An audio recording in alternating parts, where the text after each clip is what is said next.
I was visiting my mom in British Columbia. I can't remember now if it was on the drive or before we left, but I started to have a vision of myself being naked and putting on a silky white robe as part of a ritual. I felt such a desire for it, though I wasn't sure what it all meant yet. There was a sense of leaving myself behind and stepping into the greater. I felt ready. I told my mom about it, and she said, "Oh, I have a white silky robe." That's when I started to embrace the idea of truly doing this. But I felt hesitant too. My mom added to the vision with further impressions she received, and the idea began to blossom. My younger sister felt to join too. Wednesday night would be the night. When Wednesday came, I still wasn't sure. I hadn't done very many things like this and was still a little leery of it all. It was weird. I felt a general fear around witchy things. Social stigma and stories of trauma were more of my experience with rituals and magic than anything else. I found out the full moon was that night, and I started my menstrual cycle that very morning. I prayed. If it is to be tonight, I will know because things will align and work out. I will move forward, and if that is what happens, then we'll do the ritual. I put my kids to bed that night, wondering if the ritual would happen. My mom also seemed unconvinced that it would work out. I finished with the kids at an unusually early time.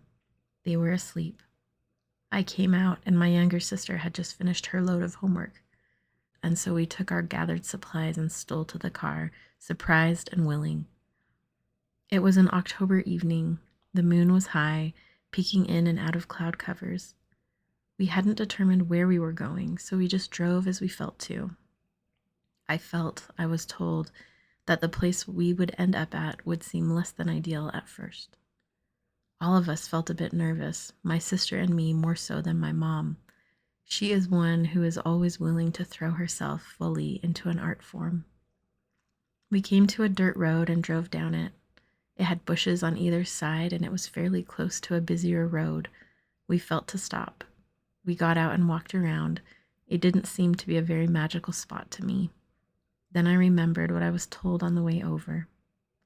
We picked a spot that felt good and began. We opened with a prayer. The full moon came out from behind the clouds. I took off my clothes. My sister and mother witnessed me as I stepped over a threshold in the moonlight. I crossed and was met by my mother, who was holding the white robe. She placed it on me. My sister held a bowl symbolizing all we were to receive this night. They placed a grass crown on my head. We said specific words, and that was all. It was complete. We cried and held each other. We stood hugging in a circle for a long time. We talked, laughed, prayed, and prophesied. We felt Christ palpably. I was surprised by that. Of all the people to feel, we felt his presence and his partnership in the feminine workings. Then we left. As we backed down the road, we saw the clouds cover the moon. She had shone brightly and beautifully for our whole time there, our other sister. I was held in the process of letting go of old and coming into new, being welcomed, nurtured, and embraced in feminine divinity and dignity.